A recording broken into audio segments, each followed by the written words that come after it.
My name is Myrna Spear, and this is my husband Manuel, and this is our daughter Aabrielle Spear. Manuel and I married in 1994, and we expected to have a baby and get pregnant soon after, and I guess my body just didn't want to do that. And so I had a doctor who took me through the fertility treatments, basically artificial insemination, going through the basal temperature monitoring, that kind of thing. And that didn't work. A lot of disappointment for me each time I went through a cycle. But Manuel's always there for me, you know, making sure that keep my spirits up and, you know, keep trying.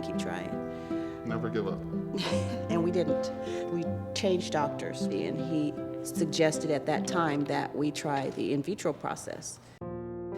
And so after being educated about it, we then went through the process, what it would look like from the beginning to the end.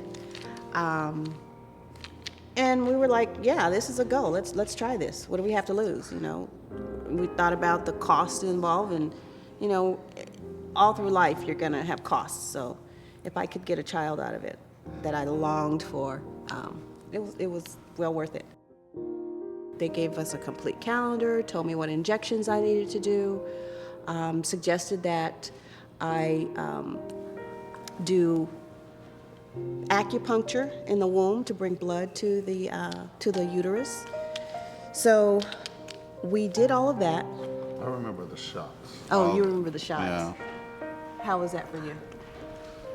Well, I wasn't a doctor, so for me to give you shots, and that was like, I didn't like it. Through the first month, I did all the shots, and then we were ready for the embryo or the egg retrieval. And then they retrieved the eggs, and when I woke up, they went, wow, we took 48 eggs out of you. I was like, wow.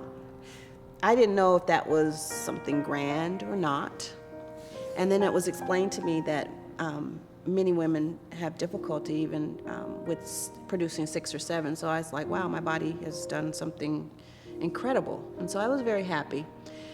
They went through and they fertilized all 48, but only 24 of those were viable. And 2 days later, after retrieving them, only 9 of those fertilized eggs were able to be used for the transfer. So the 4 embryos were transferred to the uterus, and we did the waiting game. I think it was like a week or 2 later when I found out that I was not pregnant. And you talk about a letdown. So that was kind of hard for Manuel and I, because we were expecting to be pregnant. And so he says, don't give up. I promise you the next time you will get pregnant. So it's kind of like a maiden voyage, if you will. So I said, okay, well, I cheered up. You know, I don't like to stay sad long, and that kind of affects my whole being, and I just knew I needed to be happy and spunky and upbeat. So I tried, you know, to maintain that strong demeanor, even though it did hurt because I didn't achieve a pregnancy. So we waited for my next cycle to come, my next period to come, and I was up on the table, and Manuel and I watched as the embryologist handed the syringe with the frozen embryos through a window. And I'm like, wow, that's my baby. And I guess the rest is history. 2 weeks later, I went back for a blood test, and I got the news that I was pregnant. And we were extremely happy.